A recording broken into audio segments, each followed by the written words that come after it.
ప్రభునామానికి మహిమ కలుగును గాక. ప్రభువైన యేసుక్రీస్తు నామంలో ఈ ఉదయకాలం కూడికు చేరి వచ్చిన దేవుని ప్రియులైన మీకందరికి కూడా వందనాలు తెలియచేస్తున్నాను.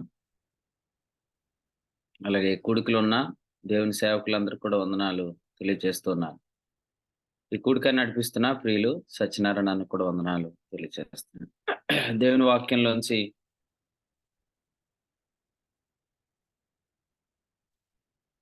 యెహోషువ గ్రంథం 15వ అధ్యాయాన్ని మనం చదువుకున్నాం. ఇందులో యోధా వంశస్థుల గోత్రమునకు వచ్చిన వంతు గురించి, వారికొచ్చిన స్వాస్థ్యము, వారికొచ్చిన పట్టణాల గురించిన వివరాలు ఇందులో వ్రాయబడ్డాయి. యెహోషువ గ్రంథం 14వ అధ్యాయంలో మనం హెబ్రోను గురించి ధ్యానం చేశాం. కాబట్టి ఈ ఉదయకాలం యెహోషువ గ్రంథం 15వ అధ్యాయంలోంచి మరికొన్ని విషయాలు నేర్చుకుందాం. యెహోషువ గ్రంథం 15వ అధ్యాయంలో చాలా వరకు సరిహద్దుల గురించి వ్రాయబడ్డాయి. 15వ అధ్యాయం మొదటి వచనం నుండి 12 వరకు వారి యొక్క సరిహద్దు వివరాలు రాయబడ్డాయి. ఒకవేళ ఇందులో ఏదైనా సందేశం ఉంటే ప్రభు అది మనకిస్తాడు. అయితే ప్రస్తుతానికి మాత్రం మనం పట్టణాల గురించి 33 నుండి లేదా 20 నుంచి ఆఖరి వచనం వరకు వారి పట్టణాల గురించి కూడా చూస్తూ ఉన్నాం. అయితే 13 నుంచి 19 వచనాల్లో ఉన్న ఒక చిన్న పారాగ్రాఫ్ లోంచి ఒక తలంపు మనం ఉదయకాలం జ్ఞాపకం చేసుకుందాం. హెబ్రోనును స్వాస్థ్యంగా సంపాదించిన కాలేబు, ఆ హెబ్రోను ముందు పేరు కిరియత్ అర్బా అనే మాట మనం చూస్తున్నాం. అర్బా అంటే అనాకీలలో గొప్పవాడు అని 14వ అధ్యాయం వచనం 15లో చూస్తుంది. అర్బా అనాకీలలో గొప్పవాడు. అనాకీలు ఎవరు? అనాకీలు రెఫాయిమీలు, నెఫీలీల సంబంధులు అని మనం జ్ఞాపకం చేసుకున్నాం. ముఖ్యంగా అక్కడ ముగ్గురు ఉన్నారు. ఆ ముగ్గురైన అనాకీలను షేషయి, అహిమాను, తల్మయి, వారిని వెళ్ళగొట్టి ఆ దేశమును స్వాధీనపరుచుకున్నాడు. కాలేబు చెప్పినట్లుగా 14:11లో యుద్ధము చేయుటకు నాకు బలమున్నది అని చెప్పాడు. జయించిన యెహోషువ హృదయ కాఠిన్యత గలవారిని జయించాడు. 2 నెఫీలీల సంబంధులను జయించాడని మనం ముందు అధ్యాయంలో ధ్యానం చేశాం. సో అనాకీలను వెళ్ళగొట్టాడు, హెబ్రోనును ఆయన స్వాధీనపరుచుకున్నాడు.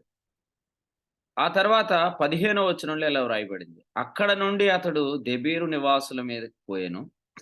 అంతకుముందు దెబీరు పేరు కిరియత్ సెఫెరు అనే మాట చూస్తున్నాం. కిరియత్ సెఫెరు ఎవరైతే పట్టుకొని కొల్లబెడతారో వారికి నా కుమార్తెనిస్తానని కాలేబు చెప్పాడు. కనజు కుమారుడైన ఒత్నీయేలు దాన్ని పట్టుకున్నాడు. సో న్యాయాధిపతుల గ్రంథంలో మొదటి న్యాయాధిపతిగా ఒత్నీయేలును మనం చూస్తాం. ఓత్నీయేల్ అంటే ఏలంటే దేవుడు, ఓత్ అంటే ఓత్నీయేల్లో సింహము అని అర్థం. కాబట్టి దేవుని సింహము అని అర్థం కలిగిన ఒత్నీయేలు ఆ కిరియత్ సెఫెరు పట్టణాన్ని పట్టుకున్నాడు. చెప్పినట్లుగానే అక్సానిచ్చి పెళ్లి చేశాడు కాలేబు. ఆ తర్వాత 18 నుంచి మనం చూస్తున్నప్పుడు ఆమె తన తండ్రిని ఒక పొలము అడగమని ప్రేరేపించింది. మాత్రమే కాదు, నీటి మడుగులను దయచేయమని అడిగింది. మెరక మడుగులను, పల్లపు మడుగులను దయచేయమని అడిగింది. సో ఈ విషయాలు మనం చూస్తున్నప్పుడు మనం గతంలో సెలోపెహాదు కుమార్తెల గురించి ధ్యానం చేశాం. వారు తమ తండ్రి ఇంట స్వాస్థ్యాన్ని కావాలని కోరుకున్నప్పుడు వారికి స్వాస్థ్యం ఇవ్వబడింది. అలాగే మనం ఇప్పుడు అక్సాను చూస్తూ ఉన్నాం. సిస్టర్ అక్సా యొక్క ప్రార్థన లేదా అక్సా యొక్క విన్నపం, మనవి చూడండి, సాధారణంగా ప్రస్తుతం ఉన్న పరిస్థితులు మనం చూస్తున్నప్పుడు చాలామంది తల్లిదండ్రులు ఆడపిల్లల విషయంలో వారికి వివాహం చేయాలి, వారిని పంపించాలి అనే పదం కంటే వారిని వదిలించుకోవాలి అనే ఉద్దేశాన్ని బయటపెడుతున్నారు. అంటే చాలామందికి ఆడపిల్లలు అంటే భారంగా ఉన్నారనమాట. సో, అందుకని కొంతమంది అసలు ఆడపిల్లలే వద్దనుకొని కూడా అనుకుంటూ ఉన్నారు. మరికొంతమంది అబ్బాయి పుడితేనే మనము దీవించబడిన వారము అనే ఉద్దేశంలో కూడా చాలామందున్నారు. ఇది చాలా వరకు క్రైస్తవుల్లో కూడా ఉంది. కారణం ఏంటంటే, ఫస్ట్ మనము ఈ స్త్రీల పట్ల ఉన్న వివక్షను మనం చూస్తున్నప్పుడు, అది ముఖ్య కారణము అని మనం గమనించవచ్చు. సో, స్త్రీలు పురుషునితో సమానం కాదు అనే ఉద్దేశము ఎప్పుడైతే పెరిగిందో, ఆ తర్వాత స ఆడపిల్లలు పుడితే వారిని గర్భంలో ఉండగానే చంపేయటం, వారిని వద్దనుకోవటం మనసులో, ఇలాగూ తృణీకారం, తిరస్కారానికి స్త్రీ గురవుతూనే ఉంది. అసలు దైవ గ్రంథాన్ని మనం పరిశీలిస్తే, గలతీలకు రాసిన పత్రికలో ఒక మాట జ్ఞాపకం చేసుకుందాం. గలతీలకు రాసిన పత్రిక మూడో అధ్యాయము. గలతీలకు రాసిన పత్రిక మూడో అధ్యాయము. వచనం 28 చదువుదాం. గలతీ పత్రిక 3:28. ఇందులో యూదుడని గ్రీకు దేశస్థుడని లేదు, దాసుడని స్వతంత్రుడని లేదు, పురుషుడని స్త్రీ అని లేదు, యేసుక్రీస్తునందు మీరందరూ ఏకముగా ఉన్నారు. ఈ వచనములో గలతీ పత్రిక 3:28లో పురుషుడని స్త్రీ అని లేదు, యూదుడని గ్రీసు దేశస్థుడని లేదు. ఇప్పుడు యూదుడని గ్రీసు దేశస్థుడని లేదు అనేది కూడా ఒప్పుకుంటారు చాలామంది. కానీ పురుషుడని స్త్రీ అని లేదు అనేది ఒప్పుకోరు. ఒకసారి ఈ వచనంలో 28వ వచనంలో యూదుడని గ్రీసు దేశస్థుడని లేదు అనే మాట ఆలోచన చేయండి. యూదునికి గ్రీసు దేశస్థునికి మధ్యలో భేదానికి కారణం ఏమని చెప్పాడు? ఎఫెసీ పత్రిక 2:14లో యూదులకు అన్యులకు మధ్యలో ఉన్న గోడ, అది విద్రోపకమైన ఆజ్ఞలు గల ధర్మశాస్త్రం, అది వారి మధ్యలో ఉన్న ద్వేషం అని చెప్పాడు. అంటే యూదుడు అన్యుడిని పాపి అని అనుకోవటానికి, యూదుడు అన్యజనుణ్ణి తిరస్కరించడానికి, తృణీకరించడానికి ముఖ్యమైన కారణం రిలీజియన్, ఫెయిత్ కాదు. సో, సేమ్ ఆ కంపారిజన్ చేస్తూ 28వ వచనంలో యూదుడు గ్రీసు దేశస్థుడు అనే రిఫరెన్స్‌లోనే పురుషుడు, స్త్రీ అని పెట్టాడు. కాబట్టి ఈరోజు స్త్రీ పట్ల చిన్న చూపు ఉండటానికి కారణము రిలీజియన్ మెంటాలిటీ అన్నమాట. మతపరమైన మనస్తత్వం. మతపరమైన మనస్తత్వం అనేది ఎప్పుడు స్టార్ట్ అయిందంటే, పాపం అనేది ఎప్పుడు స్టార్ట్ అయిందో అప్పటి నుంచి మతం స్టార్ట్ అయింది. పాపం అనేది లేకపోతే మతానికి పునాదే లేదు. మతం యొక్క నినాదం ఏంటి? రోమాపత్రిక 10:5 ఒకసారి చదవండి. రోమీయులకు రాసిన పత్రిక 10వ అధ్యాయము 5వ వచనం.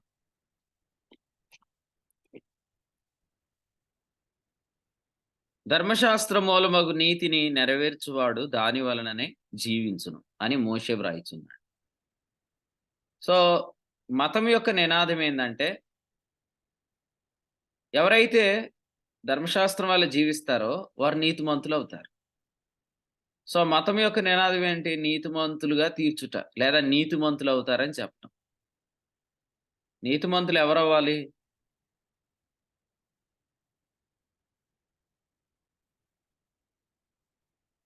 పాపులవ్వాలి. పాపులవ్వాలి. సో, పాపి అనే అనుభవం లేనప్పుడు there is no root to religion. మతానికి అసలు పునాదే లేదు.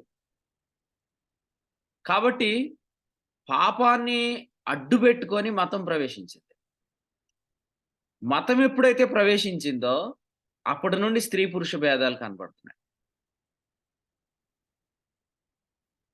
మీరు గమనించినట్లయితే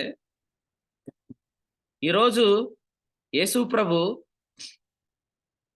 పాపము నుండి మనల్ని విమోచించాడు.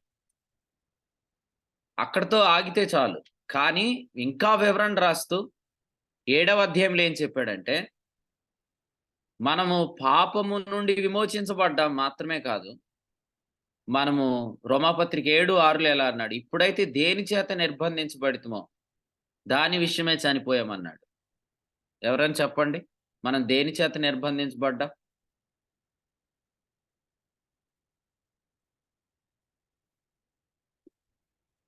ధర్మశాస్త్రం చేత. ఎంత బాగా నిద్రపోతున్నారండి అందరూ.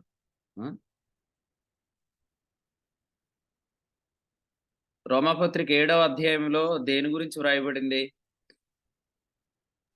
ధర్మశాస్త్రం. మరి చెప్పరే, పాస్టర్ గారు చెప్పేదాకా చెప్పరా అండి? రోమాపత్రిక 6వ అధ్యాయంలో పాపము నుండి విడుదల, రోమాపత్రిక 7వ అధ్యాయంలో మతము నుండి విడుదల. ఇప్పుడు పాపము నుండి విడుదల అనే దాన్ని ఎందుకు రాశాడు అంటే, మతం నుంచి విడుదల అనే విషయం చెప్పడం కోసమే. అసలు నేను పాపిని అనే ఆలోచన ద్వారానే మతం ఖచ్చితంగా ప్రవేశించింది. అందుకనే చూడండి, ఈరోజు పాపం నుంచి విడిపించబడినా నేను పాపిని కాదు అని అంటే నమ్మలేకపోతున్నారు. ఎందుకు? మతాన్ని ఉంచుకోవటానికి. దీని వెనకాల సాతాను ఉన్నాడు. విశ్వాసి మళ్ళీ పాపి కాడు, కానీ విశ్వాసి మతస్థుడు అవుతాడు.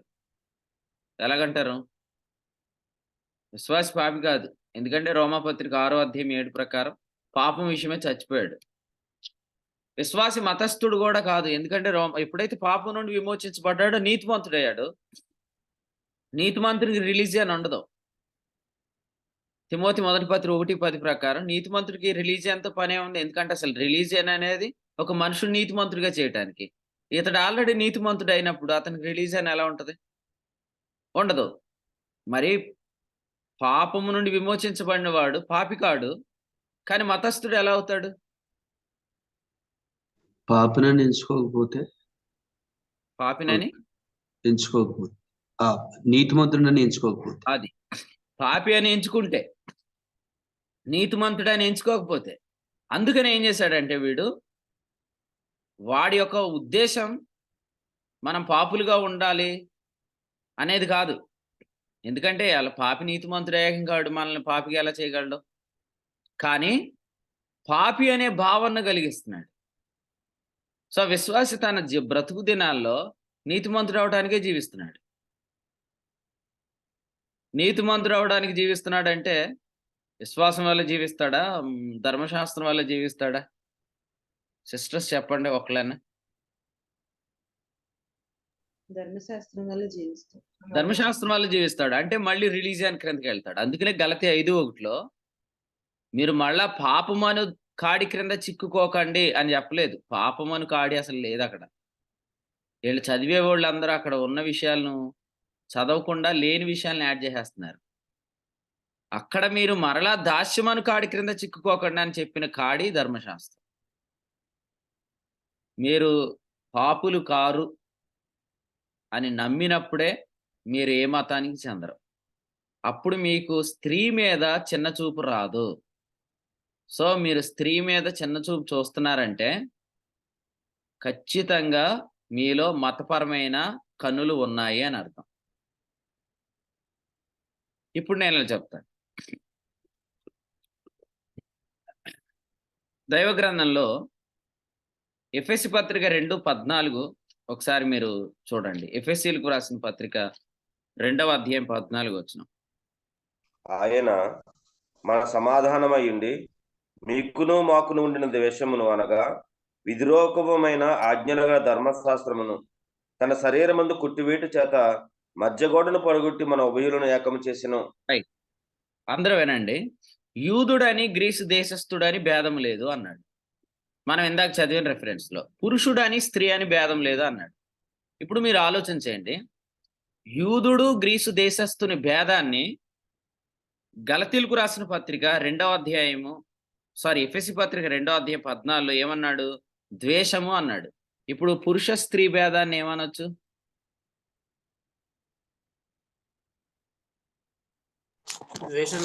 ద్వేషమే.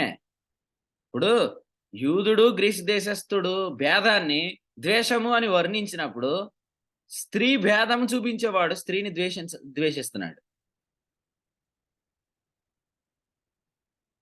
సో అంటే ఈ రిలీజియన్ మెంటాలిటీ, మతపరమైన మనస్తత్వం స్త్రీని చిన్నచూపులు చూస్తుందంటే స్త్రీని ద్వేషిస్తుంది అని అర్థం.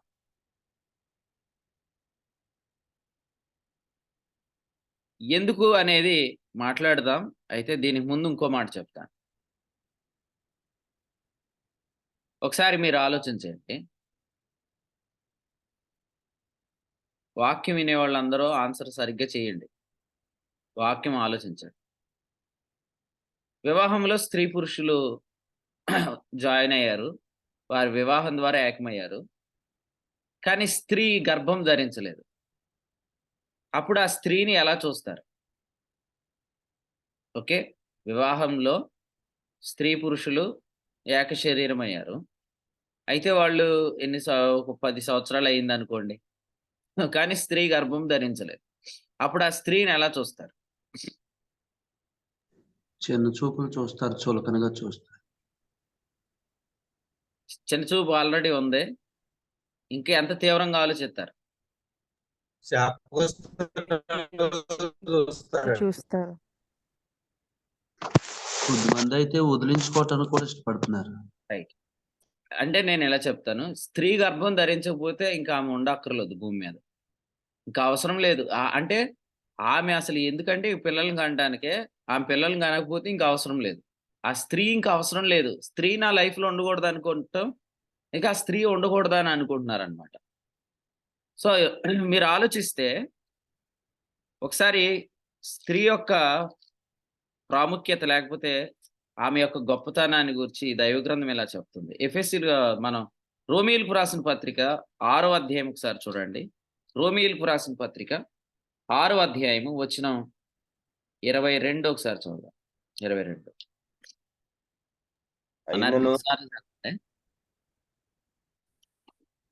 అయినను ఇప్పుడు పాపము నుండి విమోచింపబడి దేవునికి దాసులైనందున పరిశుద్ధత కలుగుటయే మీకు ఫలము, దాని అంతము నిత్య జీవము.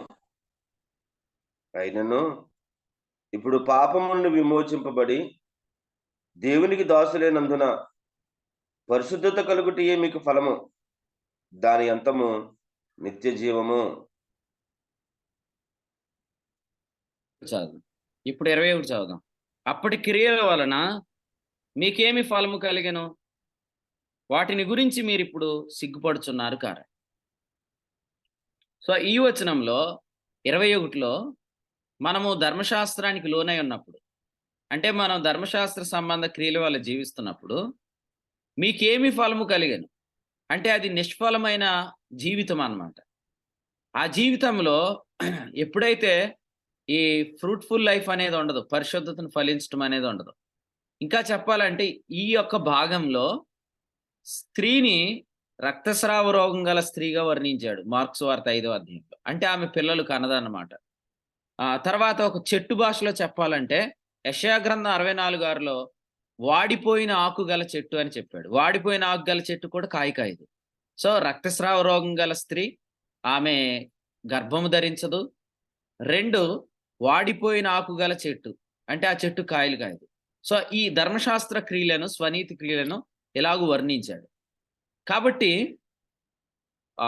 స్త్రీని మతములో చిన్న చూపు చూడటం అనేది ఖచ్చితంగా ఉంటుందండి. సో స్త్రీని చిన్న చూపు చూడటం అనేది, భేదం చూపించటం అనేది అది ద్వేషము అని వ్రాసుకుంటూ వచ్చాడు.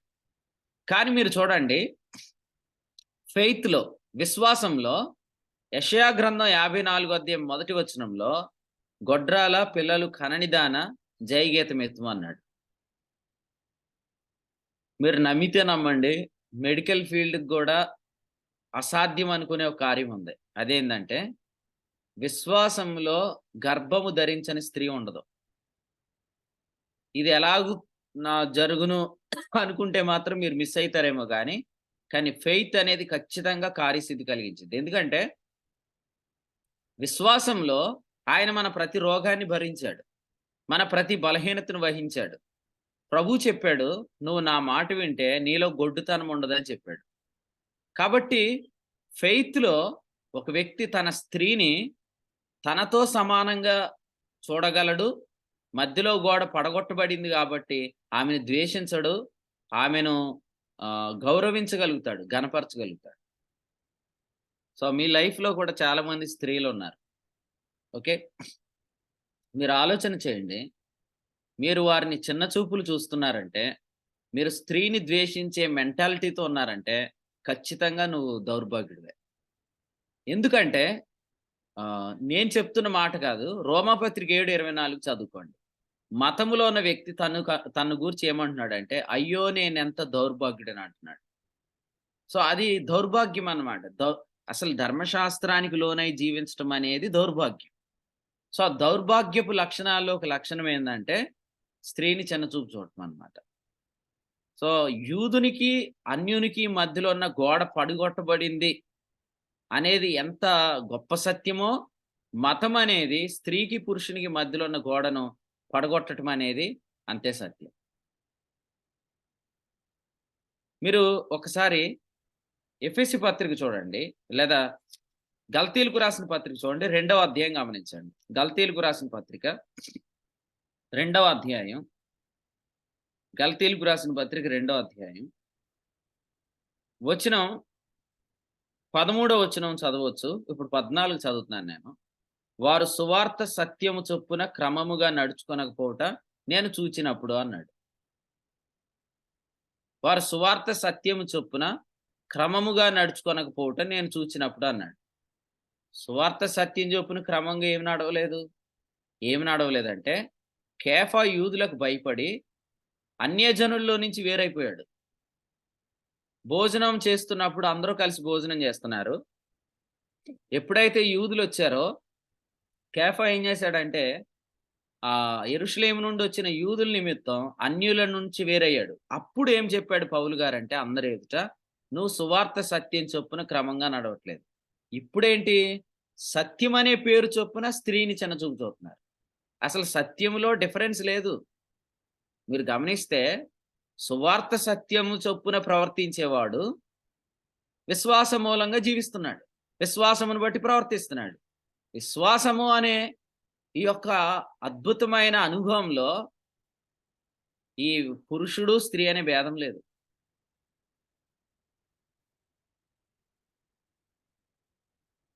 నేను మళ్ళీ చెప్తున్నాను. సిస్టర్స్ చెప్పండి, బ్రదర్స్ వద్దు. మౌనంగా ఉన్న స్త్రీలందరూ విధేయత కలిగిన వాళ్ళేనా? ఎవరు అడ్డంగా తలకే ఒప్పుకండే పురుషులు, తర్వాత మీకు ఉంటది తాళ రేవులో రేవెట్టినట్టు.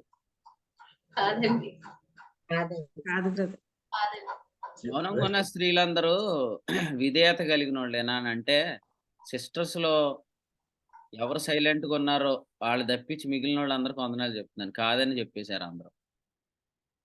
సో, అందుకని మీరు గుర్తుపెట్టుకోండి, ఇక్కడ మౌనంగా ఉండటం అంటే, మీరు చాలా మంది వర్ణన ఎలా చెప్తున్నారంటే, స్త్రీ ఇంక సైలెంట్ గానే ఉండాలా, స్త్రీ అసలు ఏం మాట్లాడకూడదు, అసలు ఆమెకి అవకాశం ఇవ్వకూడదు.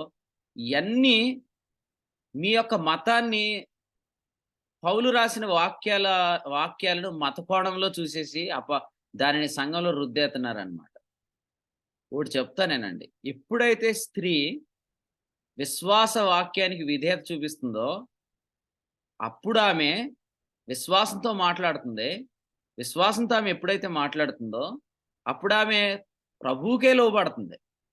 అప్పుడు ఖచ్చితంగా ఆమె స్వపురుషునికి లోబడుతుంది. మీరు పేతురు రాసిన పత్రిక కూడా చదవండి ఒకసారి. పేతురు రాసిన మొదటి పత్రిక 3వ అధ్యాయము. ఒకసారి వచనం 5వ వచనం 6వ వచనం చూద్దాం. అటువలే పూర్వము దేవుని ఆశ్రయించిన పరిశుద్ధ స్త్రీలు అన్నాడు. పరిశుద్ధ స్త్రీలు తమ స్వపురుషులకు లోబడి ఉండుట చేత తమ్మును తాము అలంకరించుకొనిరి. ఆ ప్రకారము శారా అబ్రహామును యజమానుడని పిలుచుచు అతనికి లోబడి ఉండెను అనే మాట చూస్తాం. ఆ ప్రకారం శారా ఎప్పుడు సైలెంట్ గా ఉండుచు అబ్రహాముకు లోబడినని లేదు, పిలుచుచు. ఏం పిలిచింది? యజమానుడని. యజమానుడని పిలవటం అంటే ఏంటి? 17వ అధ్యాయంలో వచ్చిన విశ్వాస వాక్యాన్ని ఆమె నోటితో ఒప్పుకుంటుంది. ఇప్పుడు సిస్టర్స్ పాట పాడుతున్నారండి, వాళ్ళ కీర్తన ఏం పాడుతున్నారు? యేసు ప్రభుని గురించి పాడుతున్నారు. ప్రభువుని గురించి పాడుతున్నప్పుడు వాళ్ళ విశ్వాసానికి వారు విధేయత చూపిస్తున్నారు. ఎప్పుడైతే వాళ్ళు విశ్వాసానికి విధేయత చూపిస్తున్నారో ఖచ్చితంగా వారు లోబడి ఉంటారు.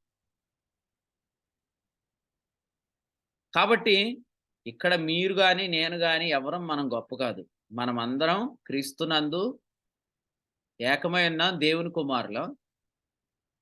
లేదన్నా నాకు ఏ పోర్షన్ చదివినా నాకు అలా కనపడుతుంది అంటే ఫస్ట్ నీకోటి చెప్తాను. నువ్వు ఫస్ట్ నేను పాపం విషయంలో చచ్చిపోయాను, ఓకే, ధర్మశాస్త్రం నుంచి విడుదల పొందాను అనే విషయాన్ని నువ్వు ప్రాక్టీస్ చేయి. అప్పుడు నుంచి నీకు వాక్యంలో పోర్షన్లో నువ్వు అనుకున్నట్టు కనపడవు. ఈరోజు ఎవరైనా మిమ్మల్ని క్వశ్చన్ అడిగి మాకు ప్రూవ్ చేయండి, మాకు చెప్పండి, ఈ భాగం అర్థం ఏంటండి అంటే ఫస్ట్ మనం డీల్ చేయాల్సింది ఎక్కడంటే, వాళ్ళు ధర్మశాస్త్రం నుంచి విడుదల పొందాము అని నమ్ముతున్నారా? మీరు చూడండి,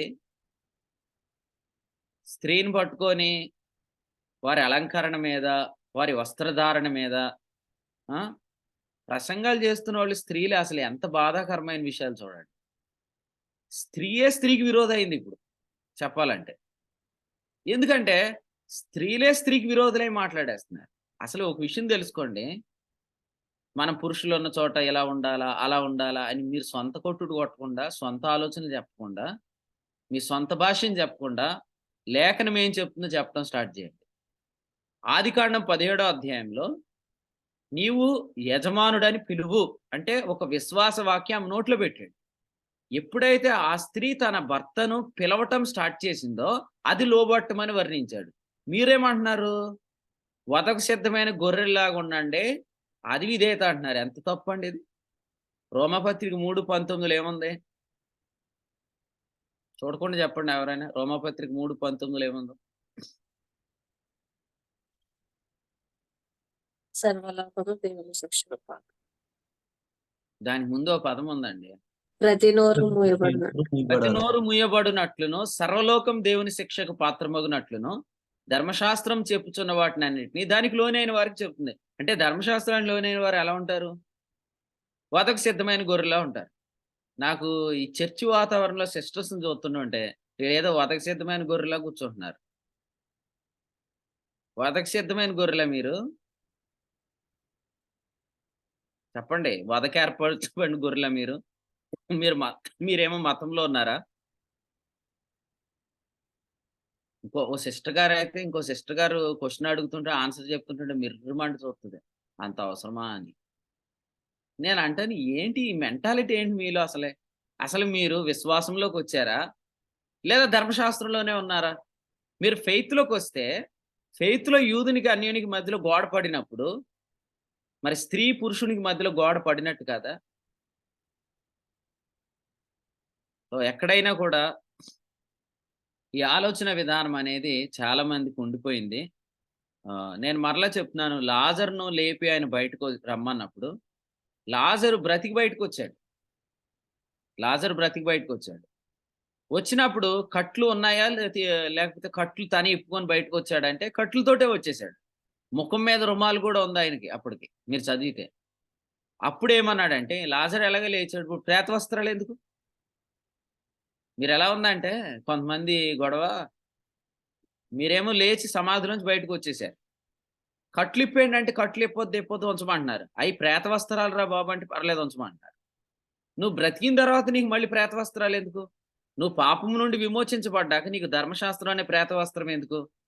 కొంతమంది అయితే ఎలాగంటే ఇప్పుడు చచ్చిపోయినప్పుడు యూదులు గొడ్లు కడతారు చూడండి మీరు. వాళ్ళు ఎలా కడతారో మీరు ఒకసారి ఫోటో చూడండి కావాలంటే. అందులో కొంతమంది ఏం చేశారంటే ముఖం మీద ఉన్న రుమాలు తీసేశారు. యూదుడికి అన్యునికి మధ్యలో గోడ పడిపోయిందని ఒప్పుకుంటారు. తర్వాత వాళ్ళు మొత్తం చాలా వరకు క్లాత్స్ అన్ని తీసేశారనమాట. సో చాలా మతపరమైన ఆచారాలు ఇప్పుడు లేవని ఒప్పుకున్నారు. కానీ ఒక వస్త్రం ఉంచుకున్నారు. అదేంటంటే పురుషుడు స్త్రీ సమానం కాదు అని ఒక వస్త్రం ఉంచుకున్నారు. నేను మిమ్మల్ని అడుగుతున్నాను, లాజరు బయటకు వచ్చాక ప్రేత వస్త్రాలన్నీ ఎప్పుకుండా ఒక వస్త్రం పెట్టుకొని ఇంటికి వస్తే ఎలా ఉంటుంది చెప్పండి? ముఖానికి రుమాలు తీసేశారు, చేతులకు కూడా గుడ్డలు తీసేశారు, చాలా వరకు గుడ్డలు తీసేశారు, కానీ ఒకటి పెట్టుకొని వచ్చాడు ఇంటికి. ఏమంటున్నాడంటే, నేను సమాధిలో ఉన్నందుకు కనీసం ఇదన్నా ఒక సైన్ ఉంటే బాగుంటది కదా అని తెచ్చుకున్నాడు. ఎలా ఉంటది? మీరు సమాధి కార్యక్రమానికి వెళ్ళి ఇంటికొచ్చి చిన్నపిల్లల్ని ఎత్తుకోవటం బాగోదు అని చెప్పి మీరు వెళ్ళి శుభ్రంగా స్నానం చేసి ఆ వస్త్రాలు బయటపడేసే వస్తున్నారు. ఎందుకంటే అక్కడ ఉన్న వాతావరణాన్ని బట్టి మన వస్త్రాల మీద ఆ ఇన్ఫెక్షన్ ఉంటదని. ఇప్పుడు అసలే చచ్చినోడు తిరిగి లేచి ప్రేత వస్త్రాలన్నీ తీసేరా బాబు అంటే ఒకటి పెట్టుకొని వస్తే ఎట్లా ఉంటుంది చెప్పండి? ఈ రోజు అలాంటి ప్రేత వస్త్రం వేసి తిరుగుతున్నారు కొంతమంది సంఘాల్లో. పాప విముక్తులు అని ఒప్పుకుంటున్నారు, ధర్మశాస్త్ర విముక్తులు అంటే ఒప్పుకోవట్లేదు. ఆ మతపరమైన కాడి క్రింద ఉండి నువ్వు వాక్యం చదివితే నీకు అన్ని మతంలాగా కనపడుతుంది. ఇప్పుడు మీరు గమనించండి, మీరు ఎప్పుడైతే స్త్రీ మీద చిన్న చూపు చూస్తారో ఖచ్చితంగా అప్పుడే మీరు వారి మీద మీ బలవంతపు ప్రభుత్వాన్ని, బలవంతపు నిర్ణయాలను పెట్టాలని ప్రయత్నం చేస్తారు. దేశంలో బలత్కారము జరుగుతున్నదే అని రాశాడు. మన భారతదేశంలో పరిస్థితి కూడా మనకు తెలుసు. మన డిసెంబర్ 4వ తేదీకి సతీ సహగమనాన్ని నిరోధించిన రోజు డిసెంబర్ 4 అన్నమాట. సో అప్పుడు డిసెంబర్ 4వ తేదీ వరకు అంటే ఆ సంవత్సరంలో స్త్రీని, పురుషుడు చచ్చిపోతే ఆ స్త్రీని కూడా చంపేసేవారు. సో చూడండి, అంటే స్త్రీ పట్ల వివక్ష అనేది మతంలో ఉంది, కానీ క్రైస్తవ్యంలో కూడా ఉంది. ఎందుకంటే క్రైస్తవుల్లో కూడా చాలా మంది మతస్థులు ఉన్నారు. అందుకనే చూడండి, ఈరోజు చాలా మంది వాళ్ళ మీద బలవంత ప్రభుత్వాలు చేస్తున్నారు. ఇంకో విషయం ఏంటంటే, అందుకనే చాలా మంది స్త్రీల వల్లే చెడిపోతున్నారు, పాడైపోతున్నారు. ఎందుకంటే వీళ్ళు ఎప్పుడైతే వాళ్ళ మీద బలవంత ప్రభుత్వాలు చేసేస్తారో వాళ్ళని వీళ్ళు ఒక వస్తువులాగా చూస్తారన్నమాట. ఒక వస్తువులా చూసినోడు ఏం చేస్తాడు? తన మనసులో చాలా నీచంగా వారి విషయంలో ఆలోచన చేస్తాడు. కానీ చెప్పాలంటే ఈరోజు సంఘాల్లో స్త్రీలు ఎక్కువ ఉన్నారు. ఎందుకంటే ఫరో ఎప్పుడైతే బలవంత ప్రభుత్వం ఇశ్రాయేల్ మీద పెట్టాడో, ఇశ్రాయేల్ ఎలా విస్తరించిపోయారో, అలాగే ఈరోజు మీరు ఎంత బలవంతంగా మీ యొక్క నిర్ణయాలు, ఉద్దేశాలు, ఆలోచన పెడతారో స్త్రీ వర్ధిల్లుతూ వెళ్ళిపోతుంది అన్నమాట. సో వాళ్ళు దేవుని కుమారులే, మనం దేవుని కుమారులమే. క్రీస్తునందు పురుషుడు స్త్రీ అనే భేదం లేదు అనే విషయాన్ని మీరు ఫస్ట్ నమ్మండి. మిగిలిన విషయాలు మీకు బయలుపరచబడతాయి. మీరేం చేస్తారంటే చెప్పింది నమ్మరు, మిగిలిన విషయాలు క్వశ్చన్లు అడుగుతారు. ఇదే వచ్చిన ప్రాబ్లం. మీరు చెప్పిన విషయం నమ్మండి ఫస్ట్. ఏమి నమ్మాలంటే, అసలే విశ్వాసంలో స్త్రీ పురుష భేదం ఎందుకు ఉంటుంది? ఉండదు కదా అని మీరు ఫస్ట్ నమ్మి అప్పుడు మీరు పోర్షన్లు చదవండి. అప్పుడు మీకు వెలుగు వస్తుంది అన్నమాట. అంతేగాని మీరు అసలు పునాది సత్యాన్ని వదిలేసి మీరు మళ్ళీ ఈ రెఫరెన్స్ దగ్గరికి వెళ్ళి ఇక్కడ ఇలా ఉంది కదా, దీని వివరణ ఏంటని చెప్తే నేను చెప్పినా మీరు నమ్మలేరు. ఎందుకంటే పేతురు తన పత్రికలో 2వ పత్రికలో 3:16లో పౌలు పత్రికల గురించి మాట్లాడుతూ స్టేట్మెంట్ చెప్పాడు. పౌలు తన పత్రికల్లో తన జ్ఞానం చొప్పున రాశాడు, కానీ వీటిని విద్యా విహీనులు, తర్వాత అస్థిరులు తక్కిన లేఖనములను అపార్థము చేసినట్లు తమ స్వకీయ నాశనమునకు అపార్థం చేస్తున్నారు. అపార్థం చేయకండి. అపార్థం ఎప్పుడైందంటే మూలార్థాన్ని వదిలితే లేఖనాలన్నీ అపార్థాలు అయిపోతాయి. ఎంత ధైర్యంగా ఒక స్త్రీ తన తండ్రిని ఎలా అడుగుతుంది, డాడీ నాకు తన భర్త ద్వారా ఎలా అడుగుతుంది, నాకు పొలము దయచేయి, నాకు మడుగులు దయచేయి. సో ఇప్పుడు కొంతమంది ఏమనుకుంటున్నారంటే, అసలు మనకున్న రైట్స్ స్త్రీలకి ఎక్కడ ఉన్నాయి, మనకున్న హక్కు స్త్రీకి ఎక్కడ ఉంది అడగటానికి అని అనుకుంటున్నారు. కాబట్టి ఖచ్చితంగా స్త్రీ పట్ల చిన్న చూపు అనేది ఉంది. కానీ దేవుని వాక్యంలో మనం చూస్తున్నప్పుడు గలతీయులకు రాసిన పత్రికలో భేదము అంటే ద్వేషము అని మీరు తెలుసుకోవాలి ఖచ్చితంగా. భేదము అంటే ద్వేషము అని మీరు తెలుసుకోవాలి. రెండవది అక్కడే మీరు సత్యం చొప్పున ప్రవర్తించట్లేదు. మీరు సువార్త సత్యం చొప్పున ప్రవర్తించట్లేదు. నేను ఎలా అంటాను, స్త్రీ అంటే చిన్న చూపు కదా, మరి స్త్రీ అలంకరించుకుంటే ఎందుకు బాధపడుతున్నారంటే, స్త్రీ అలంకరించుకుంటే నీకు బాధ ఏంటి అంటే, నువ్వు శోధించబడుతున్నావు ఆ స్త్రీ విషయంలో. ఎందుకు శోధించబడుతున్నావు? ఆమె చాలా అందంగా ఉందని శోధించబడుతున్నావు కదా. నేను ఒక ప్రశ్న అడుగుతాను, మరి స్త్రీ అంటే చిన్న చూపు అయితే ఆమె నీకు అందంగా ఎలా కనపడుతుంది? ఇప్పుడు ఆమె అందంగా కనపడుతుంది అంటే ఎక్కువనా తక్కువనా? ఖచ్చితంగా ఎక్కువనే. మరి ఆమెమో వ్యక్తిత్వ పరంగా ఆమె యొక్క వ్యక్తిత్వం పరంగా ఆమెమో చిన్నది. కానీ ఆమె అందంగా ఉంటే మాత్రం ఆమె చేత నువ్వు శోధించబడుతున్నావు. అంటే ఈ డబుల్ మైండెడ్ ఆలోచన చేయండి. స్త్రీ అంత అందంగా కనపడకూడదు, అలంకరించుకోకూడదు, అంత అందంగా కనపడకూడదు అని అంటారు. ఇప్పుడు ఆమె ఎలాగ నీకంటే తక్కువే కాదు, నువ్వు ఎలా శోధించబడుతున్నావు చెప్పు? ఇప్పుడు మనకు అసూయ ఎవరి మీద కలిగిద్దండి? మనకంటే హై లెవెల్‌లో ఉన్న వారి వల్ల మనకు అసూయ కలిగింది కదా. ఇప్పుడు ఆల్రెడీ నువ్వు స్త్రీని చిన్న చూపే చూసావుగా, నీకంటే స్త్రీ తక్కువ అనుకుంటున్నావుగా. మరి తక్కువ అనుకునే ఆమె ఎంత పెయింట్లు పూసుకుంటే ముఖం మీద, నువ్వెందుకు నువ్వు శోధించబడుతున్నావు?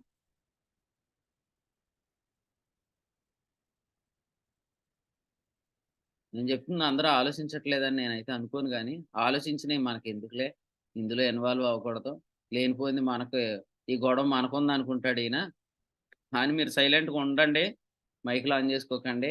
నేను గూడా అదే కోరుకుంటున్నాను. కానీ మీలో ఈ బుద్ధుంటే మాత్రం యేసు ప్రభు నామములో బయటికి రండి. మీరు సువార్త సత్యం చొప్పున ప్రవర్తించట్లే. నువ్వు నిజంగా సత్యాన్ని నమ్మేవాడివైతే, నేను గూడా మనమందరం సత్యం మనలను స్వతంత్రులుగా చేసిద్ది. యోహాను సువార్త 8:32 ప్రకారం సత్యం స్వతంత్రులుగా చేసిద్ది. నేను బ్రదర్స్‌ని ఒక ప్రశ్న అడుగుతాను. సిస్టర్స్ ఉన్న దగ్గర మీరు సత్యం చొప్పున ప్రవర్తిస్తే స్వతంత్రులుగా ఉంటారు. వారికి క్షేమాభివృద్ధి కలిగించే విధంగా మీరు మాట్లాడతారు. కానీ కొంతమంది చూడండి, సిస్టర్స్ ఉన్నప్పుడు ఎక్కువగా తమ వాయిస్ వినపడాలా, వారి యొక్క ఆలోచనలో మనం ఉండాలా, వారి దృష్టి మన మీదకి రావాలని ప్రయత్నం చేస్తారు. చేస్తారా చేయరా? బ్రదర్స్ చెప్పండి. సైలెంట్‌గా ఉండకండి. మైక్ ఆన్ చేసుకోకుండానే చెప్పండి. అవునా గదా! ఇప్పుడు మీ గురించి కాదులెండి, నేను చాలా మంది గురించి మాట్లాడుతున్నాను. అసలు నువ్వు అక్కడ డైలాగులేయటం గాని, నువ్వు మాట్లాడకూడని సంభాషణ గాని నువ్వు మాట్లాడుతున్నావంటే, వాళ్ళ ఆలోచనలో పడాలని అనుకుంటున్నావు. కానీ వాస్తవంగా నువ్వు అక్కడ సత్యాన్ని అనుభవిస్తే ఎక్కడైనా కూడా, ఆ సత్యం యొక్క స్వాతంత్ర్యాన్ని నువ్వు క్షేమాభివృద్ధి రీతిలో అనుకూల వచనాన్ని నువ్వు పలుకుతా ఉంటావన్నమాట. అనుకూల వచనం పలకటం ద్వారా నువ్వు స్త్రీకి క్షేమాభివృద్ధి కలుగజేస్తావు. మన దేశంలో స్త్రీ అభివృద్ధి చెందాలంటే పురుషుడు స్త్రీతో మాట్లాడే విధానం మారాల. ఎప్పుడు మారుతది? ఇతడు స్వాతంత్రాన్ని అనుభవిస్తే. ఇతడు స్వాతంత్రాన్ని ఎప్పుడు అనుభవిస్తాడు? ఇతడు సత్యాన్ని అనుసరిస్తే. కాబట్టి సత్యము, స్వాతంత్ర్యము, క్షేమాభివృద్ధి అనే అనుభవాలు ఖచ్చితంగా అందులో ఉన్నాయి. సత్యము చొప్పున ప్రవర్తిస్తే మీరు స్వతంత్రులుగా ఉంటారు. మీరు సత్యం చొప్పున ప్రవర్తించకపోతే మీరు శోధించబడతానే ఉంటారు. స్త్రీ ఏమో చిన్నదంటాడు, కానీ ఒక స్త్రీ సరిపోదంటాడు. స్త్రీ ఏమో చిన్నదంటాడు, ఆ స్త్రీ అందంగా ఉంటే నేను శోధించబడుతున్నాను అంటాడు. ఇప్పుడు మిమ్మల్ని ఒక ప్రశ్న అడుగుతాను. ఓకే, ఈ క్వెషన్స్ నేను ఖచ్చితంగా మిమ్మల్ని అడుగుతున్నప్పుడు మీరు ఆలోచన చేయండి. ఎవరైనా కుక్కలను చూసి అసూయపడతారా? నేను థామస్ అసూయపడతావు నువ్వు కుక్కను చూసి? నేను సైలెంట్‌గా ఉన్నానండి. నన్ను లాగొద్దు ఇందులోకి అంటావా?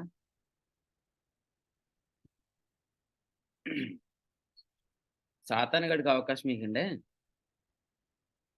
కుక్కను చూసి ఎవరైనా అసూయపడతారా? అసూయపడరు కదా. నేను ప్రశాంత్, నువ్వు ఆదిలాబాద్‌లో కుక్కలతో ఏమన్నా అసూయపడతావా? లేదన్నా.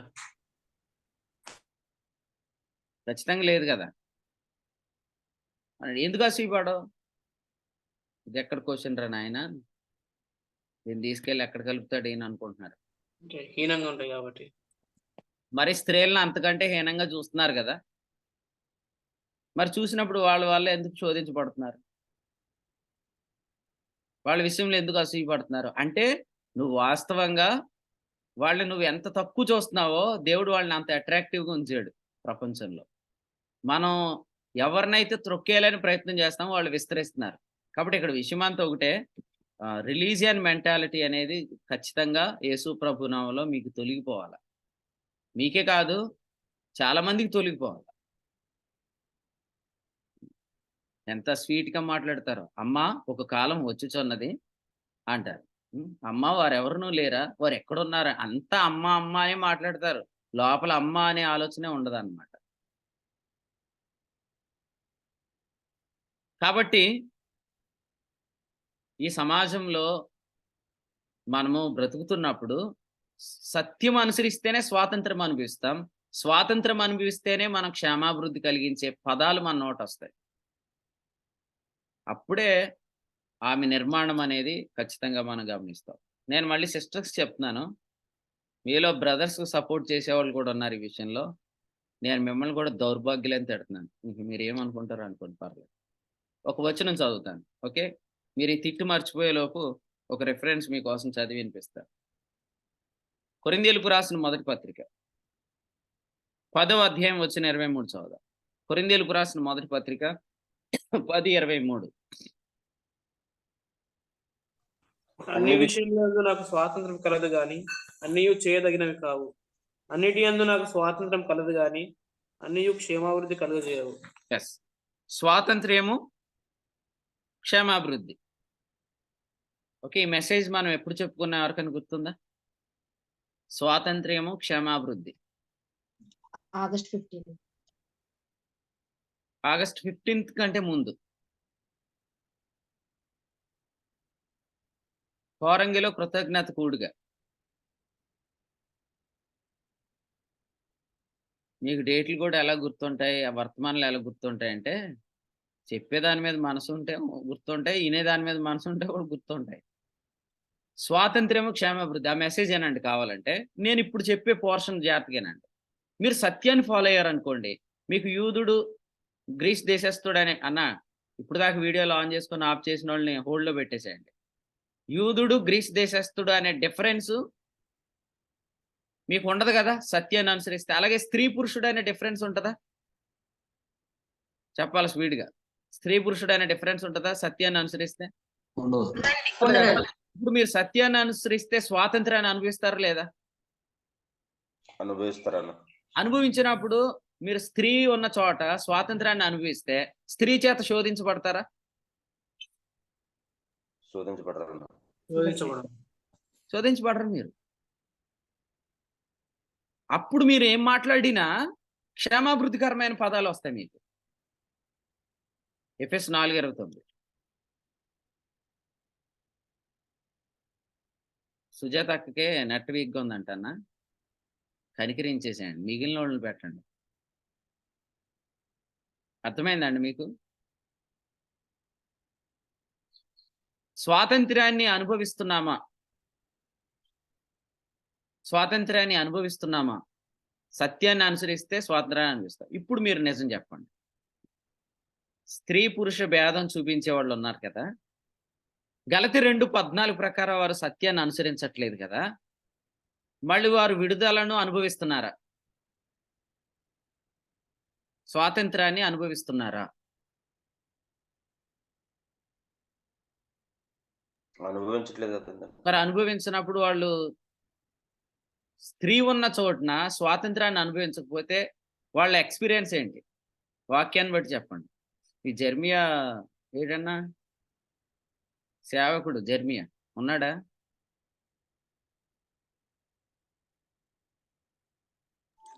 ఉన్నాను. ఎక్కడున్నా? చీకట్లో ఉన్నాడండి. ఏవయ్యా మీ సంఘం వాళ్ళందరూనేమో చక్కగా మొహాల మీద ముందేమో పెట్టుకొని కూర్చుంటే కెమెరా, నువ్వేంటయ్యా మాదిరి లేకుండా?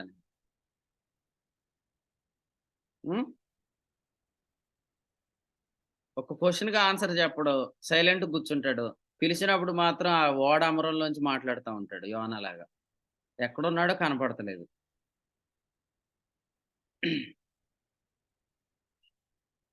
వెదర్ బాగాలేదు. నువ్వు ఆన్సర్ చెప్పాలి ఇప్పుడు.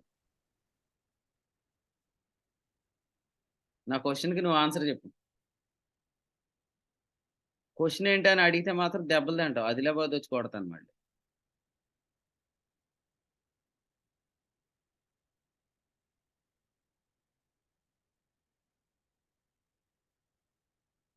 అదిగోండి, మీరు జెర్మియాకి ఖచ్చితంగా చెప్పండి.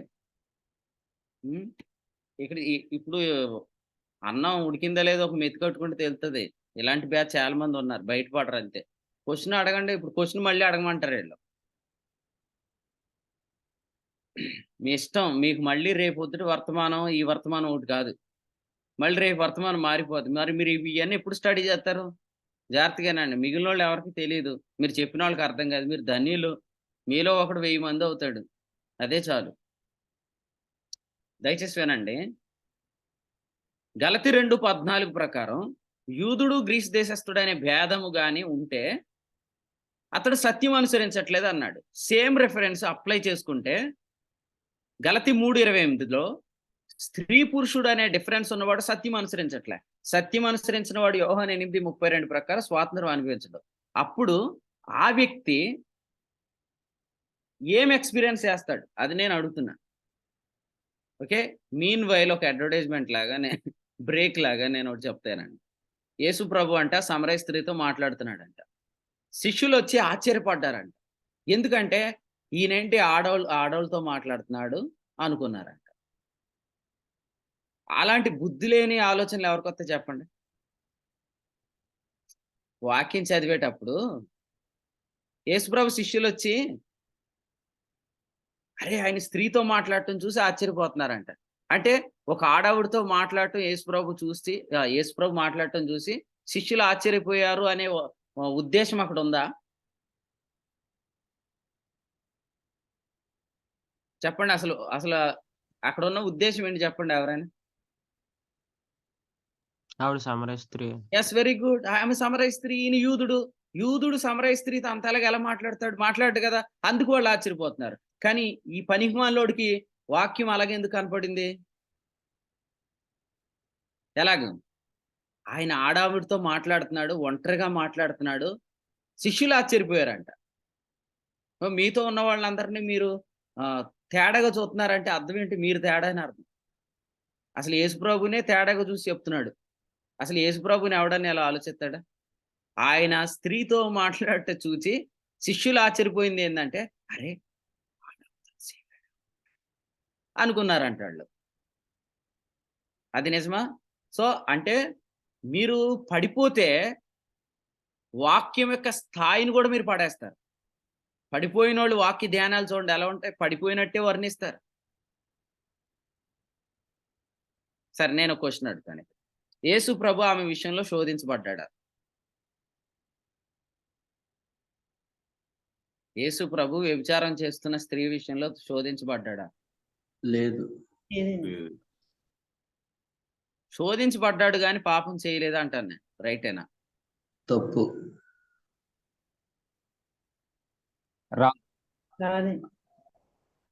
శోధించబడమే పాపం అన్న.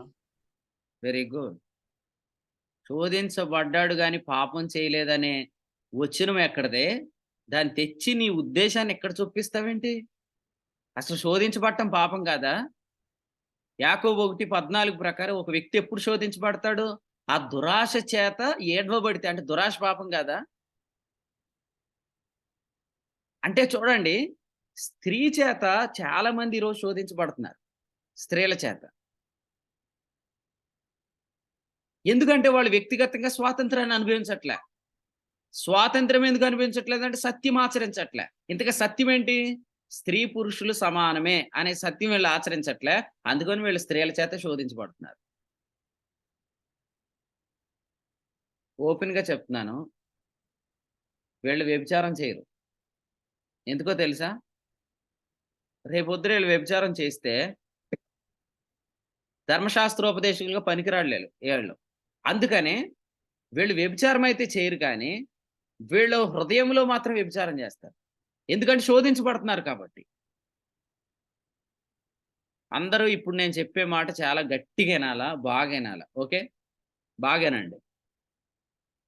స్త్రీని నువ్వు ఎప్పుడైతే చిన్న చూపు చూస్తావో నువ్వు ఆమె వల్లనే శోధించబడతావు. గుర్తుపెట్టుకో. స్త్రీని నువ్వు ఎప్పుడైతే చిన్న చూపు చూస్తావో నువ్వు ఆమె వల్లనే శోధించబడతావు. ఎందుకంటే నువ్వు ఎప్పుడైతే స్త్రీని చిన్న చూపు చూస్తున్నావో అప్పుడు నువ్వు సత్యం చొప్పున ప్రవర్తించట్లే. గలతీ 2:14. సత్యం చొప్పున ఎప్పుడైతే ప్రవర్తించట్లేదు నువ్వు స్వాతంత్రాన్ని అనుభవించవు.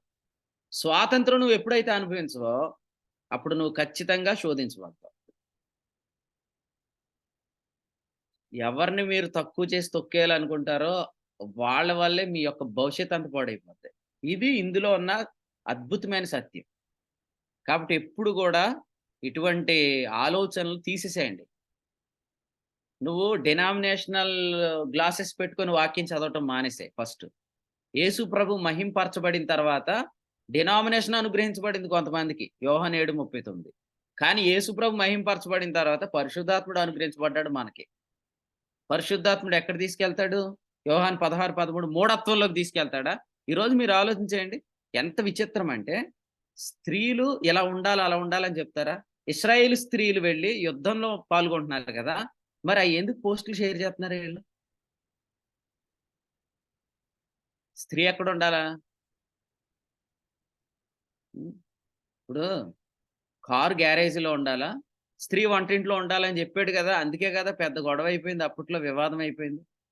మీకు ఎవరికన్నా అర్థం కాకపోతే కడలి సత్యనారాయణ గారిని అడగండి. ఎందుకంటే ఆయనకు తెలుసు ఏ పార్టీ వాడు అన్నాడో ఆ మాట కదా. ఇప్పుడు స్త్రీ ఎలా ఉండాలా అలా ఉండాలని ఇంత గట్టిగా చించుకొని చెప్తున్నారే, మరి ఆ స్త్రీలు ఇశ్రాయేల్ దేశంలో వెళ్ళి సరిహద్దుల దగ్గర యుద్ధం చేస్తే వాళ్ళ ఫోటోలు మీరు ఎందుకు షేర్ చేస్తున్నారు? వేషధారులారా, వేషధారులు కాదండి వీళ్ళు. దేవుడు చాలా అద్భుతకరుడు. నువ్వు ఏ దేశంలో అయితే స్త్రీ చిన్నచూపు చూడబడిద్దో ఆ దేశంలో స్త్రీనే దేవుడు ఆశీర్వదించేస్తాడు. ఏ కుటుంబంలో అయితే స్త్రీ చిన్నచూపు చూడబడిద్దో ఆ స్త్రీని ఆశీర్వదిస్తాడు. అయితే ఇక్కడ స్త్రీలు ఇంకో విషయం తెలుసుకోండి, మిమ్మల్ని ఆశీర్వదించేది ఎందుకంటే ఆ మెంటాలిటీలో ఉన్న వాళ్ళని బయటికి తీసుకురావటానికి. ఆశీర్వాదము అనే దానికి ఒక అర్థం చెప్పి నేను ప్రార్థన చేస్తాను. ఆశీర్వాదం అంటే గోడల మీదకి ఎక్కి వ్యాపిస్తున్న రెమ్మలు అని రాశాడు. ఆదికాండంలో యోసేపు ఫలించాడు కొమ్మ, అతని రెమ్మలు గోడ మీదకి ఎక్కి వ్యాపించను అన్నాడు. నిజంగా మీది ఆశీర్వాదమే అయితే మీ రెమ్మలు స్త్రీ పురుషుల మధ్యలో ఉన్న గోడల మీదకి ఎక్కి వ్యాపించాల. ఆ భేదాన్ని మీరు దాటాల. మా దేశం క్షేమాభివృద్ధి చెందింది అని చెప్తూ ఈ దేశంలో స్త్రీని వస్తువులా చూస్తే ఈ దేశం ఎక్కడ ఆశీర్వదించబడినట్టు? కుటుంబాలు ఎక్కడ ఆశీర్వదించబడుతున్నట్టు? సంఘాలు ఎక్కడ ఆశీర్వదించబడుతున్నట్టు? సో ఈ విషయాలు ప్రభు మీకు అందరికీ తెలియపరచును గాక. ఒక్కసారి కానీ స్త్రీ మీద చిన్నచూపు పోతే ఈ ఈ భయంకరమైన అక్రమాలు, బలాత్కారాలు, ఈ రేప్ ఇన్సిడెంట్లు అన్నీ ఆగిపోతాయా? At the same time abortions అన్నీ ఆగిపోతాయి. ఆడపిల్లని ముందుగానే తెలుసుకొని చంపేయటాలు ఇవన్నీ ఆగిపోతాయి. ఎంతమంది ఆడపిల్లలు పుట్టాక పడేశారు తెలుసా మీకు? సో ఇవన్నీ ఏంటంటే స్త్రీ మీద దీని అంతటి వెనకాల పనిచేస్తున్న మతం అనేది సాతాను గాడి యొక్క తలకాయ. యేసుప్రభు ఆ తలకాయ పాల్గొడతాకి వచ్చాడు. కపాలం అను స్థలం దగ్గర వాడు కపాలం పగలగొట్టాడు. కపాలం పగిలిపోయిన తర్వాత కూడా కొంతమంది కపాల బుద్ధి పోవట్లేదు అనమాట. సో దేవుడు మీ కపాలాన్ని బాగు చేయను గాక. మీ కపాలంలో ఇటువంటి మతపరమైన ఆలోచనలు ఉంటే ఈ ఉదయకాలం తీసుకెళ్లి సమాధిలో పెట్టి పాతిపెట్టేయండి. ఆదికాండంలో యాకోబు అన్నాడు, మనం బేతేలుకి వెళ్తున్నాం, మీ దగ్గర ఉన్న గృహదేవతలు తీసుకెళ్లి పడేయండి అని చెప్పాడు. నేను కూడా మీకు చెప్తున్నాను, మనమందరం కూడా ఒక క్రొత్త నడిపింపులోకి వెళ్ళబోతున్నాం. 2024 సంవత్సరానికి ముందే మిమ్మల్ని మీరు శుద్ధి చేసుకోండి, మిమ్మల్ని మీరు శుచిపరచుకోండి, మిమ్మల్ని మీరు బాగు చేసుకోండి. ఏమైనా మతపరమైన ప్రేత వస్త్రాలు ఉంటే తీసి పడేసేయండి. అప్పుడు మీరు శోధించబడరు. లేదంటే ఒక ప్రక్కేమో స్త్రీలంటే చిన్నోళ్ళు అంటావు, మరి వాళ్ళే అందంగా ఉన్నారని నువ్వు ఎందుకు శోధించబడుతున్నావు? ఆఖరి మాట, స్త్రీ ఎంత మేకప్ వేసుకోవాలి నువ్వు వాక్యం చెప్తావా? నేను ఒకటి అడుగుతాను, స్త్రీ ఎంత మేకప్ వేసుకోవాలి నువ్వు వాక్యం చెప్తున్నావు అంటే దాని అర్థం ఏంటంటే ఇంత వేసుకో, అప్పుడు నేను నీ వల్ల శోధించబడను. ఇప్పుడు స్త్రీ నీ దగ్గరికి వచ్చి ఇంత వేసుకుంటే చాలా, నీకేం శోధన రావట్లేదు కదా అని నిన్ను అడుగుతుంది అన్నమాట. ఏ స్త్రీ ఎలా అలంకరించుకుంటుంది అనేది ఆమె వ్యక్తిగత అంశం. కానీ తమ స్వపురుషులకు లోబడే స్త్రీలు తమ స్వపురుషులకు లోబడుట చేత అలంకరించుకుంటారు. కాబట్టి ఇక్కడ అలంకరణ అనేది తన పురుషునికి ఆ స్త్రీకి చెందిన అంశం. నువ్వు ఆమె విషయంలో శోధించబడి మేకప్ తగ్గించమని చెప్పకూడదు. నువ్వు వాక్యం చెప్పినప్పుడు కూడా ఇలా చెప్పు, సోదరుడా నీ గురించి చెప్తున్నాను. అమ్మా సిస్టర్స్కే విరోధమైన సిస్టర్స్ ఏనండి, నేను చెప్పే మాట జాగ్రత్తగానండి. మీరు స్త్రీని ఎంత అలంకరించుకోవాలని చెప్పే సందర్భంలో బైబిల్ చదవండి. అక్కడ ఏముందంటే పురుషునికి లోబడు చేత అలంకరించుకున్నట్టు. అంటే ఒక స్త్రీ అలంకారం ఎలాగ జరిగిద్ది, ఆమె తన పురుషునికి లోబట్టు చేత జరిగిద్ది. కానీ ఇక్కడ పురుషులు చాలా మంది తప్పుగా చెప్పేది ఏంటో మీరు సిస్టర్స్ తెలుసుకోండి. వీళ్ళు ఎందుకు వాళ్ళ మేకప్ తగ్గించండి, ఇలా అలంకరించుకోమని చెప్తున్నారంటే వాళ్ళ వల్ల మేము శోధించబడుతున్నామని. అసలు మీరు ఎందుకు శోధించబడుతున్నారని ఇటువైపు తిరిగి అడగకుండా అటువైపు తిరిగి సిస్టర్స్కి చెప్తున్నారు. మీరు ఏమని, మీరు ఎంత అలంకరించుకోండి, ఓకే ఎనఫ్. కొంతమంది సిస్టర్స్ ఎలాగంటే ఎంత ఆశ్చర్యం అంటే, ఇది పెట్టుకోండి ఇది వద్దు అంటారు. ఓకే, ఈ రెండు పెట్టుకోండి కానీ ఇది వద్దు అంటారు. ఓకే, ఇక్కడ వరకు ఓకే, ఇక్కడ వరకు వద్దు అంటారు. ఏంటిది అంతా? ఒకటి అనుమతించి ఒకటి అనుమతించడా, లేకపోతే ఇంతవరకు వచ్చు ఇంతవరకు వద్దు అంటాడా? ఇదంతా ఏంటంటే పురుషుడు శోధించబడుతున్నాడు. శోధించబడి ఏమంటున్నాడు, నువ్వు అంతగా రెడీ అవ్వకు, నేను ఇబ్బంది పడుతున్నాను అంటున్నాడు. మీరు దాన్ని ఎంకరేజ్ చేస్తారేంటి? అసలు ఇక్కడ అలంకరణ అనేది శోధించబడుతున్నప్పుడు అంశం కాదు, తన పురుషునికి లోబడుతున్నప్పుడు అంశం. ఎంతమందికి అర్థమైంది? అలంకరణ అనేది తన పురుషునికి లోబడుతున్నప్పుడు అంశం, శోధించబడుతున్నప్పుడు అంశం కాదు. వీళ్ళు శోధించబడి వాళ్ళని అలంకరణ తగ్గించుకోమంటున్నారు. మీరు అందరూ ఆలోచించదురుగాక. దయచేసి నాకు ఎవరు పర్సనల్గా మెసేజ్లు పెట్టొద్దు. మీకు హృదయపూర్వకం వందనాలు చెప్తున్నాను. నాకు ఫోన్ చేసుకోవడం డౌట్లు అని ఏం అడగద్దు. ఈ వాక్యమే 2-3 సార్లేనండి, మీకేం అర్థం కాకపోతే వదిలేసండి ఈ టాపిక్. అంతేగాని మీ బుద్ధి ఉంచుకోవటం కోసం, గోడ కట్టుకోవటం కోసం నన్ను సహాయం అడగొద్దు. మీరు ఆకానులు ఉంచుకుంటారు, ఉంచుకోండి. మీతో నాకేం పని లేదు. నేను ఎరుకో పట్టణాన్ని జయించాలా, హాయి పట్టణాన్ని జయించాలా. కాబట్టి ఎరుకోలో శపితమైంది నేను ఉంచను. మీరు గోడ కట్టడానికి నన్ను పిలవకండి. నేను సిమెంట్ సాయం కూడా చేయను, ఇసుక బస్తా కూడా పంపను. ఎందుకంటే ఈ గోడలు పడిపోతేనే ఆశీర్వాదం. ఆశీర్వదించబడుదురుగాక. ప్రభు ఈ తలంపులు మన కొరకే దీవించునుగాక. ఆమేన్. యోషువ గ్రంథం 15వ అధ్యాయం ద్వారా దేవుడు ఈరోజు సమాజంలోనూ సంఘంలో ఉన్నటువంటి ఒక ప్రాముఖ్యమైన విషయాన్ని మనందరితో మాట్లాడారు. మతం ఒక మనుషుల మధ్యన ఉన్నటువంటి భేదాలు ఎలా కలిగిస్తుందో, అలాగే స్త్రీని ఎలాగా వారి పట్ల ద్వేషాన్ని లేదా వివక్షను చూపిస్తూ వారి పట్ల ఎలా చిన్న చూపు చూస్తుంది అన్న విషయాన్ని ఈ యొక్క అధ్యాయం ద్వారా దేవుడు మనందరితో మాట్లాడారు. సంఘాల్లో కూడా చాలా సంఘాల్లో స్త్రీ మౌనంగా ఉండాలని, మరి స్త్రీల్ని కేవలం వారు ఒక వస్తువుగానే చూస్తూ మరి వారు ఎంతగా చిన్న చూపు చూస్తున్నారు అన్న విషయాన్ని ప్రభు చాలా స్పష్టంగా మనందరితో మాట్లాడారు.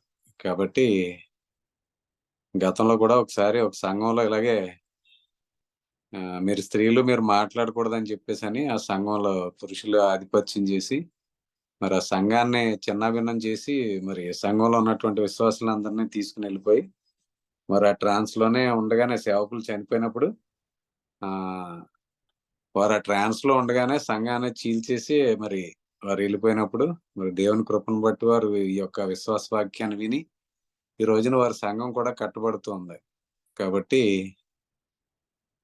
ఈ యొక్క చాలా ప్రాముఖ్యమైన విషయం ఈరోజు దేవుడు మన అందరితో మాట్లాడింది. కాబట్టి ఈ యొక్క విషయంలో ప్రతి ఒక్కరు కూడా మరి మనం ఏది చూసినా గానీ విశ్వాసాన్ని బట్టి ప్రవర్తించాలి, మరి సత్యాన్ని అనుసరించి మాత్రమే ప్రవర్తించాలి. కాబట్టి ప్రతి ఒక్కరం కూడా మరి మతపరమైనటువంటి నేత్రాలను విడిచిపెట్టి మనం ప్రతి విషయంలో కూడా విశ్వాసాన్ని బట్టి మాత్రమే ప్రవర్తించాలి, సత్యాన్ని బట్టి అనుసరించి మాత్రమే మనం ప్రవర్తించాలి. కాబట్టి చాలా ప్రాముఖ్యమైన విషయాన్ని మనందరికీ అర్థమయ్యే రీతిలో మరి చక్కగా వివరించిన దేవుని సేవకులకు కూడిక పక్షంగా ప్రభు నామములో వందనాలు తెలియజేస్తున్నాను. అలాగే కూడికలో ప్రారంభ ప్రార్థన చేసి కీర్తనలు పాడి వాక్యం చదివి సహకరించి మరి వాక్యసారిని ప్రార్థించిన ప్రియులకు ఇప్పటివరకు వర్తమానం అందించిన దేవుని సేవకులకు ప్రభునాలు వందనాలు తెలియజేస్తున్నాను.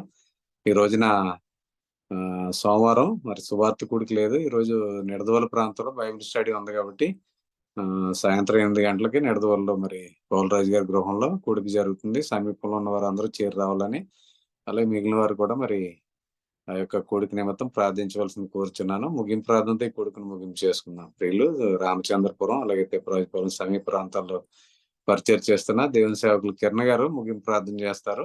మరి యొక్క కూడికను ముగింపు చేసుకుందాం. అందాలండి. ప్రార్థన చేసుకుందాం. పరిశుద్ధ తండ్రి, కృప కలిగిన దేవ, మరి ఇచ్చిన ధర్మం బట్టి మిమ్మల్ని స్తుతిస్తూ ఉన్నాం. రోజు నేను సందర్భం నుంచి మీరు మాట్లాడిన ప్రతి సందర్భాన్ని బట్టి మిమ్మల్ని స్తుతిస్తూ ఉన్నాం. మళ్ళా ఈ సోమవారం ఉదయాన్నే మేమందరం పాల్గొనే కృపనిచ్చారు. నేను వర్తమానాన్ని కూడా మీరు అందించారు. స్త్రీ పురుషులు ఇరువురిలో కూడా అయినా ఈరోజు భేదాలు అనేవి లోకాన్ని ఏలుబడి చేస్తున్నాయి. మీరు ఎలా సృష్టించారో సృష్టి క్రమాన్ని తెలుసుకున్నప్పుడు మాత్రమే, ఆ నియమం ప్రకారం ముందుకు వెళ్ళినప్పుడు మాత్రమే మనిషికి క్షేమం కలుగుతుంది అని ఈ లేఖనం సెలవిస్తూ ఉంది. నేను పురుషునికి సంపూర్ణత స్త్రీ ద్వారా, స్త్రీకి సంపూర్ణత పురుషుని ద్వారా, వారి ఇరువురు ఏక శరీరమై ఉంటేనే ఒక పరిపూర్ణమైన శరీరంగా వారు ఉంటారు అని ఈ లేఖనాల్లో తొలితములోనే మీరు దాన్ని వివరించి ఉన్నారు, వర్ణించి ఉన్నారు. ఆ వర్ణన అర్థం చేసుకున్నప్పుడు మాత్రమే ఒక శరీరం సక్రమంగా, ఇరువురు శరీరాలు కూడా సక్రమంగా ఉపయోగించబడతాయని ఈ లేఖన సెలవిచ్చిన రీతిగా నాయన మా మనస్తత్వాలు లోకాన్ని బట్టి, మతపరమైన విషయాలను బట్టి కాక లేఖనాలను బట్టి హృదయమును స్థిరపరచుకోగలుగుటకు మీ కృపను అనుగ్రహించండి. మీరు ఏ క్రమం అయితే చెప్పారో ఆ క్రమమే మనిషికి, కుటుంబానికి క్షేమం. నేను దాన్ని వివేచించి వివరణ పొందుకుని ఆయన పరిశీలించి పొందుకోగలుగుటకు నీ కృపను అనుగ్రహించమని ప్రార్థన చేస్తూ ఉన్నాం. మనుషులు చెప్పే విలువల కంటే కూడా లేఖనం చెప్పే విలువలు ఉత్తమమైనవి గనక నేను ఆచార సంబంధమైన విలువలతో కాక నేను లేఖనానుసారమైన విలువలతో విశ్వాసులు ఒక నూతన తరాన్ని ఏర్పరచగలుగుటకు నీ కృపను అనుగ్రహించండి. ఇప్పటి వరకు మతం విలువలను బోధించింది, ఇలా ఉండాలి, ఇలా చేయాలి, వీరు పెద్దవారు, వీరు చిన్నవారు, వీరు తృణీకరించబడిన వారు, వీరు ఎన్నిక చేయబడిన వారు అని. నేను ఇక్కడి నుంచి ఉండే తరమైనా కూడా నేను మతపరమైన విలువలను బట్టి కాక లేఖనపరమైన విలువలను బట్టి ఒక నూతన తరాన్ని నేను ఆ తరాన్ని బట్టి మరొక తరం మారగలుగుటకు నీ కృపను అనుగ్రహించండి. మా గర్భవాసాల గుండా వస్తున్న పిల్లలకైనా కూడా ఈ అలవాట్లు రాగలుగుటకు నీ కృపను అనుగ్రహించమని ప్రార్థన చేస్తూ ఉన్నా. పరిచర్యలో నేను రొట్టె ద్రాక్షరసం పుచ్చుకుంటున్న ప్రతి ఒక్కరు కూడా వారు సువార్త ప్రకటించుదురు అని ఉంది. అందులో ఏ భేదమును మీరు కనపరచలేదు. కనపరిస్తే నాయన దాన్ని పుచ్చుకోవడానికి వారు అర్హులుగా లేరు అని నేను మీరు రాసి ఉందురు. కాబట్టి నాయన మేము క్రీస్తు శరీరంలో ఏకమై ఉన్నాం, ఆయన మా శరీరంలో కలిసి ఆయన సువార్త వ్యాప్తి జరిగించుచు ఉండగా నాయన ఈ మతపరమైన విభేదాలను తీసివేసి సంపూర్ణంగా కేవలం నీ వాక్యానికి మాత్రమే లోపడగలుగుతాం. నేను వాక్యం ఏం చెబుతుందో దానికి మాత్రమే విధేయత చూపగలుగుటకు నీ కృపను అనుగ్రహించమని వేడుకుంటూ చేరువచ్చిన ప్రియులందరిని బట్టి మిమ్మల్ని స్తుతిస్తూ ఈరోజు జరగబోతున్న బైబిల్ స్టడీస్ లో మీరు తోడుగా ఉండమని, నేను రాబోయే కాలంలో జరగబోతున్న సెమినార్ విషయంలో కూడా నీ కృపను అనుగ్రహించి అనేకులను చేర్చిన ఆయన శ్రేష్టమైన వర్తమానాలతో దర్శించమని, ఈ నెలలో మీరు నిర్ణయించిన ప్రతి ఒక్క కార్యక్రమం సక్రమంగా, మర్యాదగా, నీకు మహిమకరంగా జరగగలుగుతుంది నీ కృపను అనుగ్రహించమని, సేవకుల ప్రయాణాల్లోనూ అలాగే పాల్గొనే వారి ప్రయాణాల్లోనూ నీ కృపను అనుగ్రహించమని వేడుకుంటూ సమస్తము నీ కృపగల హస్తాలకు అప్పచెప్తూ క్రీస్తు వారి పేరట ఈ కృతజ్ఞతాస్తుతి మనవులు చెల్లిస్తున్నాం పరమ తండ్రి. ఆమేన్. అందరికీ ముగింపు ప్రార్థన చేసిన దేవుని సేవకులకు అలాగే ఇప్పుడు వరకు ఆసక్తిగా వర్తమానమైన ప్రియులందరికీ వందనాలండి. ఒకరికొకరు వందనాలు తెలియజేసుకున్న అనంతరం ఈ కూడికి ముగించబడుతుంది. అందరికీ వందనాలండి. అందరికి వందనాలు. అందరికీ వందనాలండి. ఆనందించిన దైవ సేవకులు కూడా అందరికి వందనాలు. మన ప్రభు అయిన యేసుక్రీస్తుకి వందనాలండి. అందరికీ వందనాలండి. అందరికి వందనాలండి. అందరికీ వందనాలండి. అందరికీ వందనాలండి.